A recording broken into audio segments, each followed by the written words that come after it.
Halo, perkenalkan saya Eni Deborah Siombing.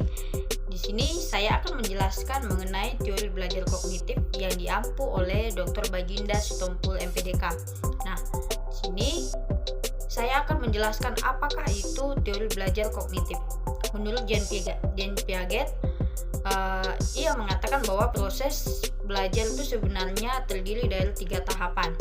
Tahapan yang pertama yaitu asimilasi, akomodasi, dan yang terakhir yaitu ekuilibrasi atau penyeimbangan. Nah, ia juga mengemukakan bahwa suatu proses belajar harus disesuaikan dengan tahap perkembangan kognitif yang dilalui oleh siswa.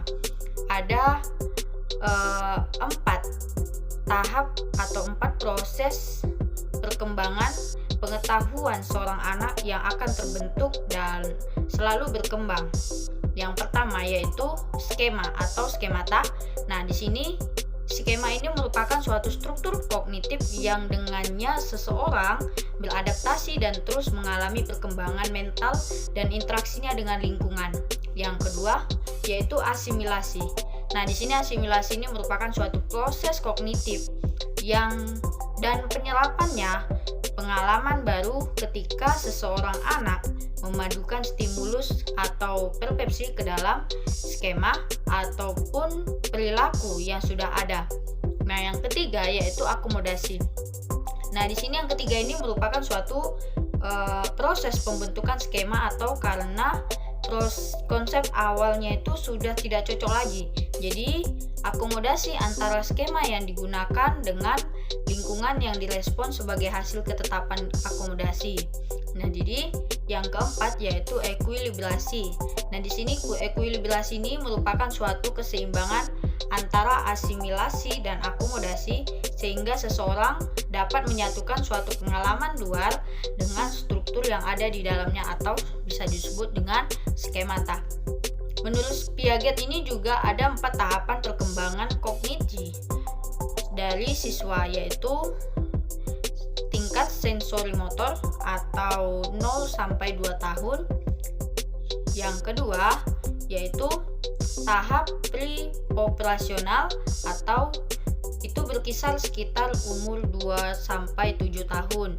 Yang ketiga yaitu tahap concrete operation, itu di sekitar usia 7 sampai 11 tahun. Yang keempat yaitu tahap formal operation atau 11 tahun ke atas. Jadi Piaget juga dikenal dengan teori cognitive development. Nah, di sini dengan adanya itu ada 3 prinsip utama pembelajaran yang dikemukakan olehnya, dan 3 itu adalah belajar aktif, belajar lewat interaksi sosial, dan belajar melalui suatu pengalaman. Yang selanjutnya yaitu David Ausubel. Nah, menurut ia, siswa akan belajar dengan baik jika isi pelajaran atau instructional content sebelum didefinisikan dan kemudian dipresentasikan dengan baik dan tepat kepada siswa. Dengan demikian, semua yang disampaikan itu akan mempengaruhi pengetahuan, pengaturan kemajuan belajar siswa. Nah, di sini teori ini juga belajar dipandang sebagai suatu proses pengolahan informasi dalam otak manusia.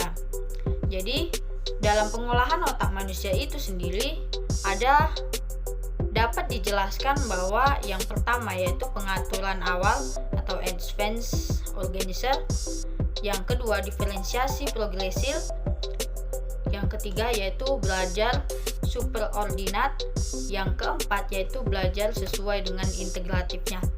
Sementara Brunner menjelaskan bahwa proses belajar yang akan berjalan dengan baik dan kreatif jika guru mampu memberikan kesempatan kepada siswa untuk menemukan suatu aturan yang termasuk dalam konsep, teori, definisi, dan lain sebagainya. Nah, di sini konsep tersebut ini melalui contoh-contoh yang menggambarkan atau mewakili suatu aturan yang menjadi sumber belajar tersebut. Jadi siswa diberikan suatu informasi umum dan diminta untuk mencari contoh-contoh khusus dan konkret yang dapat menggambarkan makna dari informasi tersebut. Jadi proses belajar ini berjalan secara deduktif. Keuntungannya yaitu untuk menemukan.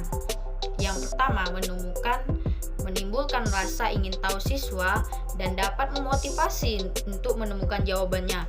Yang kedua yaitu untuk menimbulkan keterampilan memecahkan masalah secara mandiri dan mengharuskan untuk menganalisa, memanipulasi informasi.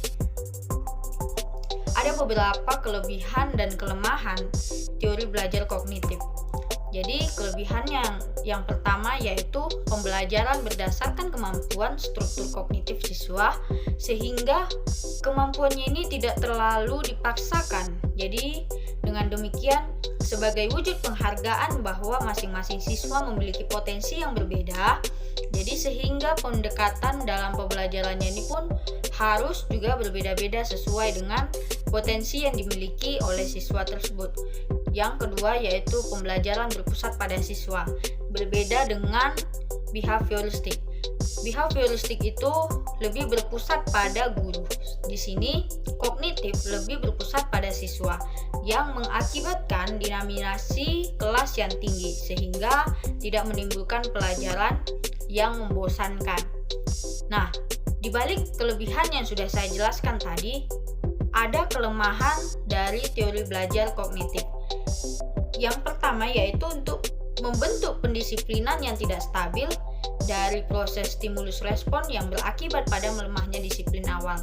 Yang kedua yaitu strategi pembelajaran aktif yang dilakukan oleh guru yang tidak mengenal manajemen kelas baik akan menimbulkan waktu yang sia-sia dalam proses pembentukan di pembelajaran di kelas.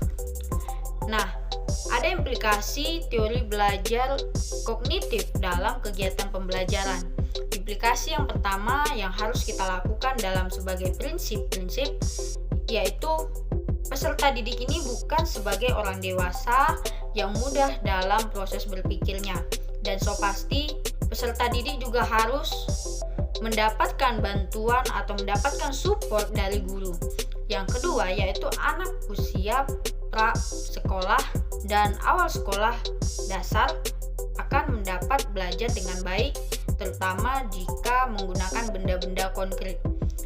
Yang ketiga yaitu keterlibatan peserta didik secara aktif dalam belajar amat dipentingkan karena hanya dengan mengaktifkan peserta didik maka proses asimilasi dan akomodasi tersebut dan pengetahuan serta pengalaman dapat terjadi dengan baik. Jadi demikianlah hasil penjelasan saya mengenai teori belajar kognitif, dan sini saya berharap agar kita para calon guru atau calon-calon pendidik bagi anak-anak bangsa agar kita dapat mengenali setiap karakter dan potensi yang dimiliki oleh para murid. Demikian hasil penjelasan saya tutup. Terima kasih.